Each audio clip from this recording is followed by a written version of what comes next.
विजापूर रोडवरील धर्मवीर संभाजी तलावाजवळ असणारा रेल्वे पूल हा मंगळवारी 4 तास बंद होता. मात्र काम संपल्यानंतर पुन्हा वाहतूक पूर्ववत झाली.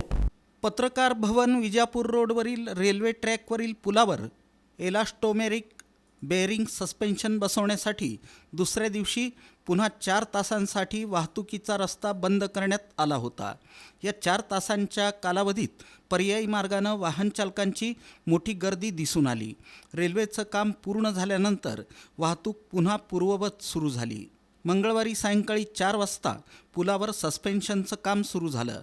त्याआधी शहर वाहतूक शाखेच्या पोलिसांनी पत्रकार भवन आणि जुना विजापूर नाका येथील पुलावरील वाहतूक बंद केली होती. सायंकाळी मोठ्या प्रमाणात होणारी वाहतूक पुलाच्या बाजूला असलेल्या मसिहा चौकाकडे जाणाऱ्या बोगद्यातून आणि मोदी स्मशानभूमीकडून वळवण्यात आली होती. मसिहा चौकातून विजापूर रोडच्या दिशेनं जाणाऱ्या वाहनांसाठी बोगद्यातून एकेरी मार्ग दिला गेला होता, तर विजयपूर रोडवरून शहरात येणाऱ्या वाहनांना बोगद्याच्या बाजूनं मोदी स्मशानभूमीकडून वाहतुकीचा मार्ग दिला होता.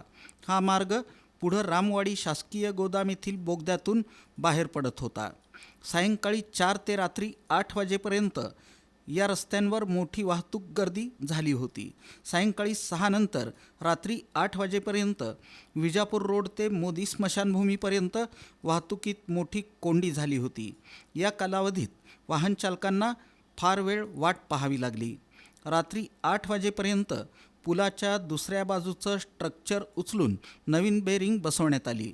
रेल्वेचं काम पूर्ण झाल्यानंतर पुलावरील वाहतूक पुन्हा पूर्ववत करण्यात आली. पुलाच्या दोन्ही बाजूला आणि बोगद्याजवळ वाहतूक शाखेचे पोलीस थांबवण्यात आले होते, जे वाहतुकीचं नियमन करत होते.